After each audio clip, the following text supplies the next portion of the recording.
Uh, Thank you, Max, for the introduction. Good morning, everybody. Morning. I think I will. How many people want me to speak in Vietnamese? Please raise your hand. No, English only, sorry. English only? Is that the rule of the conference? But we have interpretation devices. So. Okay. Not so many people raise hand, and the guy here doesn't allow me to do so. So, okay. So. First, thank you, GMCC, for coming to Ho Chi Minh City. Thank you very much. I think that today we have a full house. Congratulations. And then I'll be able to see a lot of familiar faces. All the people who have, either with VNG or with industry for a long time. So it's always a good sign. I think that the industry is growing. A lot of people are interested. So hope that you guys can come here more often. Okay, so come back to my sharing. Oh, sorry. So what I want to talk today is actually our own reflection as someone who have been in the game business for 11 years. And as many people in this room know, 11 years in the game business feel like decades in any other kind of like normal career, right? So I feel quite old, actually. So, sorry? Thank you. Okay. So, a little bit about us. So we start out as a PC game publisher, as many of you in this room would know. And over the year, we've been quite lucky to have a few major franchises. Okay, so many of you would know the history of gaming company in Asia, like the one in Korea with NCSoft, in China with Shanda, and in Vietnam with VNG. We all started out by having an extremely lucky product. In case of VNG, we started out exactly 10 years ago. We launched a product that nobody knows in the market, and within 3 months we get to 50,000 CCU. That's 10 years ago. And within 12 months we get to 200,000 CCU. So, obviously it's a wild, lucky brag. And, the first franchise that we do, Võ Lâm Truyền Kỳ, as everybody in Vietnam knows it, become a culture and social phenomenon. And today, after 10 years, it's still, quite a successful game in the domestic market. It's quite amazing. And over the years, we've been able to build out our franchise in many different genre of game, right? So Võ Lâm Truyền Kỳ is the first genre, and we've been able to build a few games after that. Gunny, also a very, very popular game in China, but the story is that we discovered the game developer when they are a 10-people team sitting in an apartment in Shenzhen. And we signed that game and published in Vietnam before they become like a really big developers of web game genre in China about 6 years ago. And then over the last 2 years, we acquired the franchise TLBB, which is also very big in China and in Vietnam. And we have a strategy of doing both on PC and on mobile, and it's become quite a successful franchise for us. And we also have a few of the game that we develop ourselves. So basically, a lot of the people in the industry, at least from a VNG perspective, would think that, okay, how to successful in game business. The first thing is you have to somehow find a very good piece of content, right? So go to China, look at the top 10 chart, look at the top 20 charts, identify all the game that we can talk to, and hopefully can acquire the game. So all the story we know, like, okay, company like VNG successful with Võ Lâm Truyền Kỳ, company like Garena successful with League of Legends, many other story of developer breaking into very, very successful level because one or two key titles. So that become a key success factors of game publisher in Vietnam and in many other countries as well. But that is a very difficult business to do because how you know which content are successful, right? We have cases when we acquire the #1 game FPS in Korea, and it failed spectacularly in Vietnam. Nobody know why. The game pretty good. I played it myself. I like it a lot. Didn't work. So it basically, is simple. Everybody knows it's a hit and miss business, but nobody really be able to explain why we are success in certain case and why we fail in certain case. So the formula is, okay, let's try to do as many games as possible so that hopefully some of them will turn out to be successful as, the remaining of them could turn out to be bad. So over the last 10 years, we licensed and published and developed close to 100 PC games in 10 years in our history. And more than 80 to 90% of all those games would either didn't work out or be an average performer. And only 10% of the 10 games will become really major blockbusters and help to build a complete foundation. And obviously, a few other success factors that we also come up over our history is that obviously, a lot of people talk about having quality marketing and user acquisition. The traditional way of PC publisher in Vietnam, and we see many other countries are doing right now, or in the past, is doing a lot of traditional activities like PR, offline event. You go to Taiwan today, you still see they do like a lot of billboard on the street advertising on mobile game. You go to Korea, you have to spend a lot of money on TV advertising for mobile games. So that obviously helped to build the strength of a traditional PC publisher. And also a lot of the game publisher are going to go around and say like we are very good operator. So we do like technically well. We have a good customer service. We have good game management. We can be able to build community, organizing event, and so on and so forth.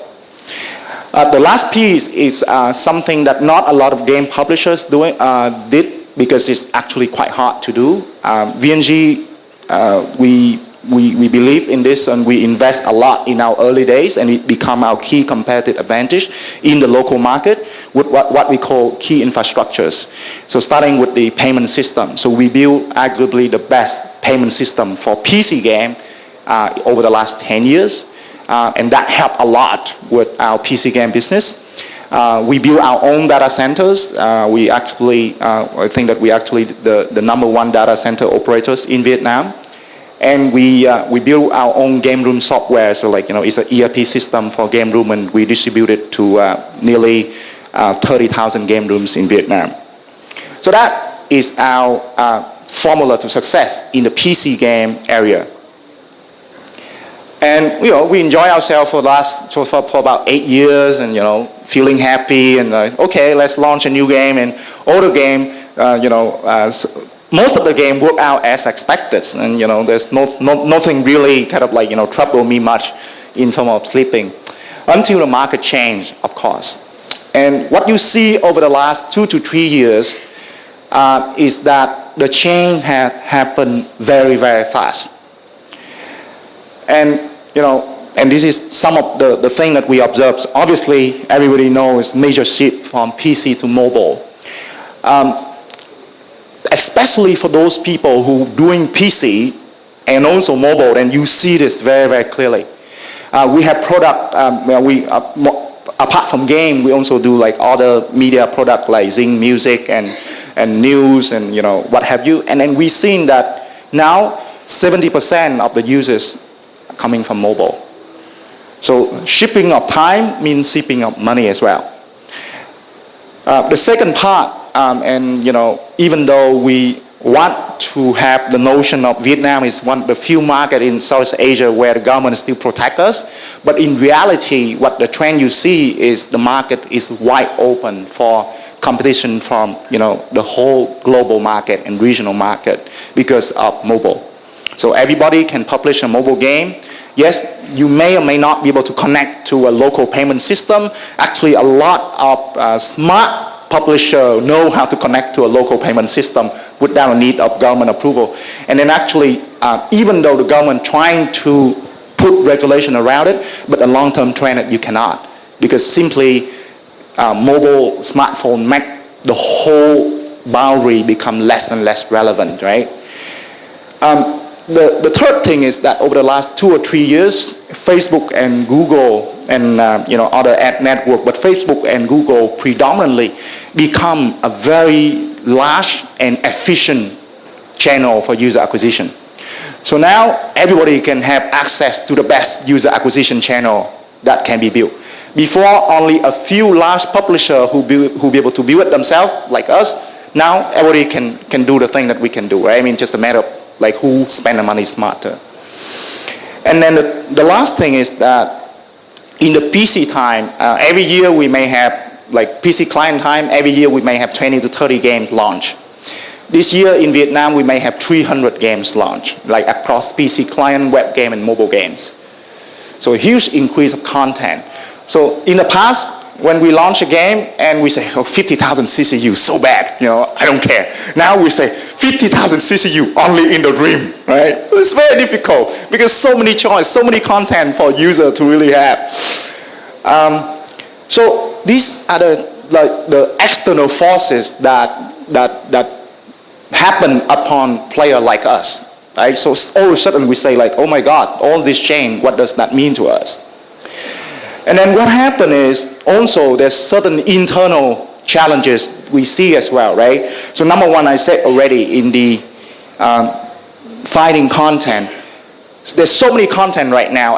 We usually joke that every year in China, we're able to see all the top developers. Now we go to China Joy, we don't even have enough time to meet with developers anymore because there's so many of them, right? And then the simply increased amount in content mean that ability for you to choose the top content become much more difficult. It's simply a math game. The number one game in China last year, 2014, is Dota Legend. Nobody knows us in 2013. Simply coming out of nowhere. And the same thing can be said about Candy Crush, can be said about Clash of Clans. Nobody knows about it until it becomes big. So right now, nobody knows what the next blockbuster gonna be. Doesn't matter how sophisticated, how well researched you are, because it's simply coming out from nowhere, right? All the big developers right now, normally when we talk to developers, we try to build a long-term relationship. We try to see what their major projects are doing. Right now, if you go to see the big developers, there's no assurance that the next project they're working on is going to be a blockbuster. They don't even know themselves, right? So that's the reality that we're facing with. So how are we going to choose content from a publisher perspective to be able to say that we be able to, having a good, some good content to publish? It's very difficult.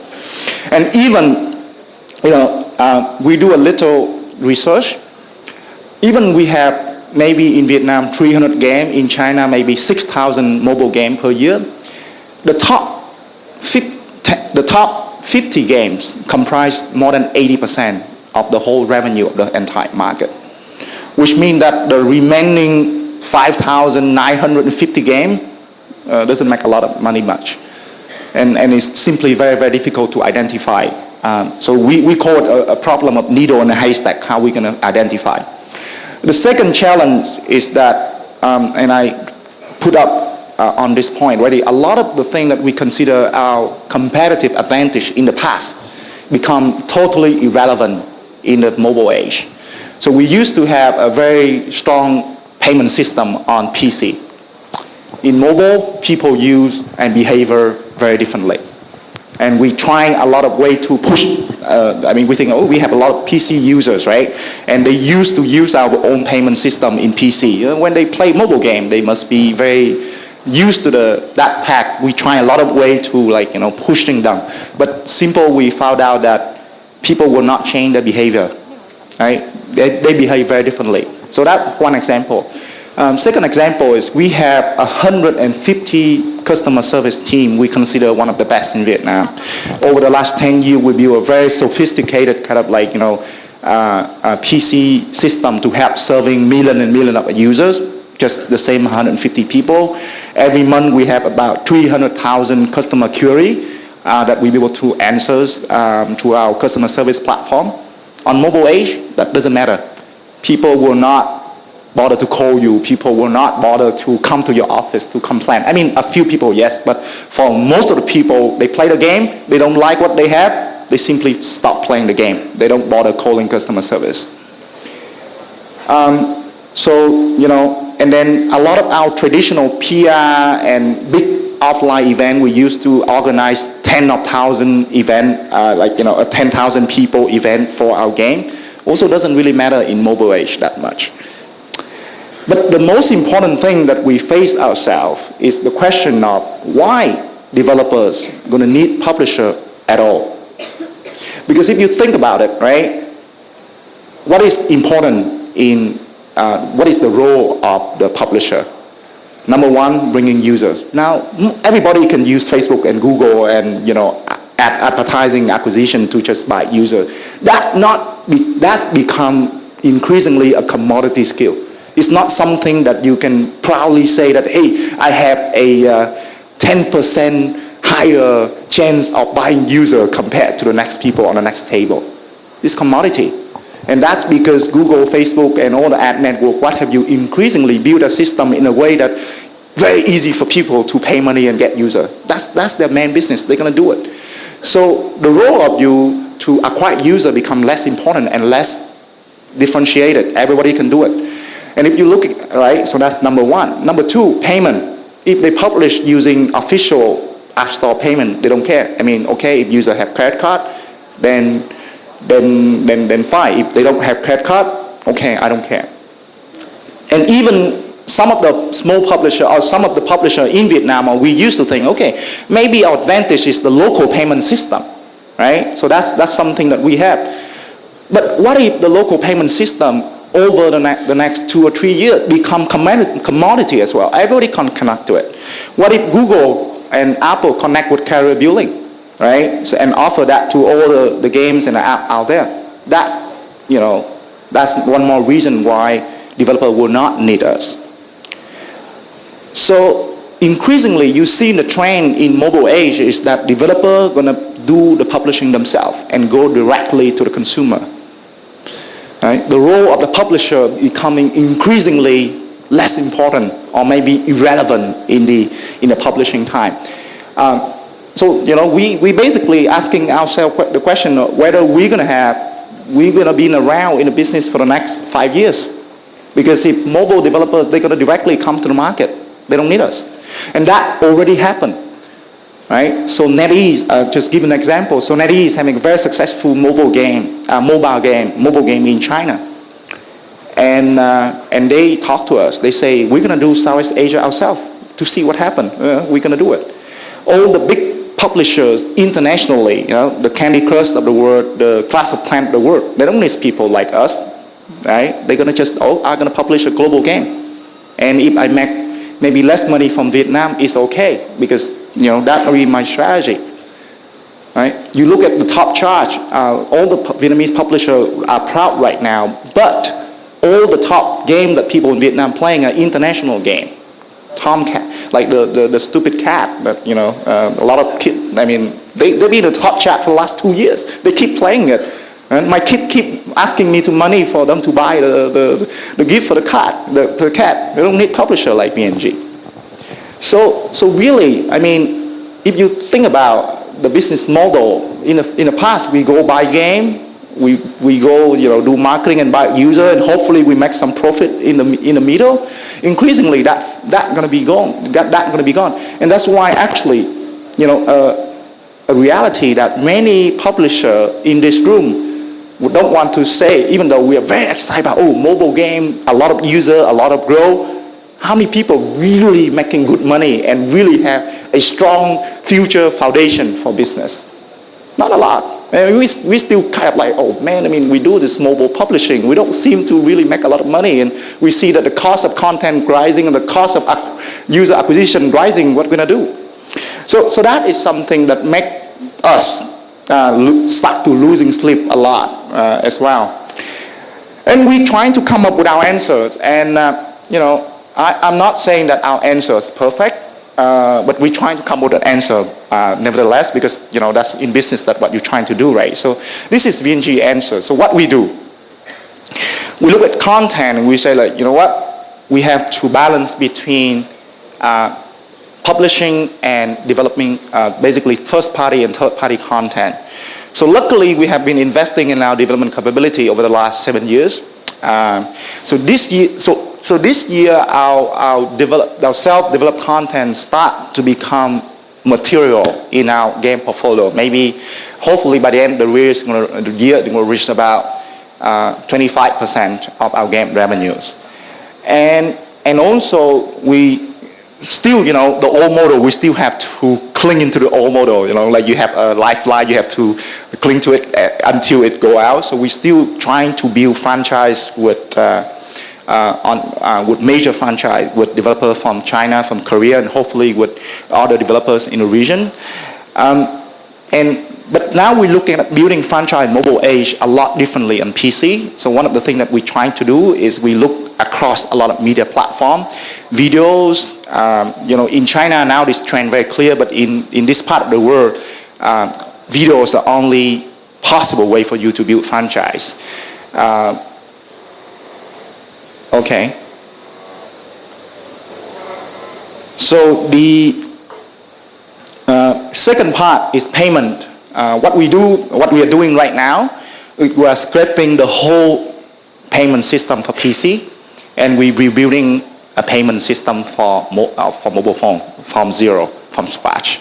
And that is actually something very hard to do, especially with something that make you very successful in the past, but it's something that we see. So we put a lot of emphasis on our payment system 123 Pay, and we basically rethink the whole payment model for mobile and say, okay, let's rebuild our payment system.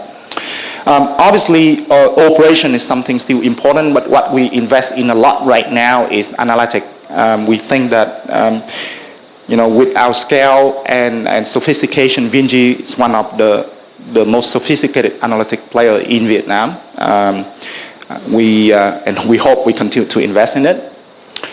And for users, and this is something that we also having a view of, we have to balance between the user you buy from outside and the user you accumulate internally. So over the last few years, we invest a lot on Zalo, and we are very lucky to have a leading position in the market. I think Chris, our mobile game publishing director, will share with you some of the numbers on Zalo and how we, our experiment of publishing game on Zalo. We build other platform as well to basically, like, once you spend money on external ad and the user come into your ecosystem, the critical is how to keep them so that the next time you don't have to rebuy them again with the new content.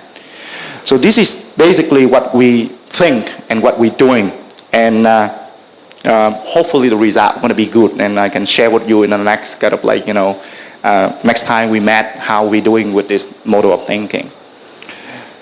So no doubt the whole mobile market going to be big, and for people like us, one disclaimer I would like to make sure that this is what we think and what we do, and we just want to share with you, and maybe not relevant, right? So, but I think that the value that I can bring up to the room is share what we truly think and truly do. So people like us, because of our scale, we have to and we need to do the whole stack to stay relevant, right? From content development to payment system to user platform. But for smaller players, the smaller publishers, maybe the developers that want to become publishers, maybe you not necessarily have to choose to do everything like us, because simply the matter of resources and capabilities. But we think that everybody to survive in the mobile game age will need to look at the whole value chain and really figure out what part we really have to focus on and do really, really well, right? If we cannot do that and just rely on the traditional model of, okay, let's go out and buy some game. If we're lucky, we're gonna hit some lucky break. If we're unlucky, hopefully we still make some money so that we can buy the next game. It will not be a sustainable model. We think that the role of the game publisher traditionally will become extinct within the next 3 years. So that's it for my little sharing. Thank you very much for listening, and please ask questions if you want to. Thank you. Thank you very much, May. As we are running a little bit behind from the schedule, but we can get one question. Is that okay? It's okay. Yeah, sure. So anyone who has a question, I can pass you the microphone.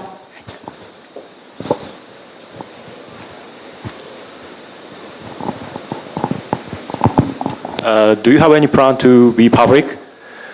Sorry? To be public? No plan right now, and it's not really relevant with this, but thank you very much for asking.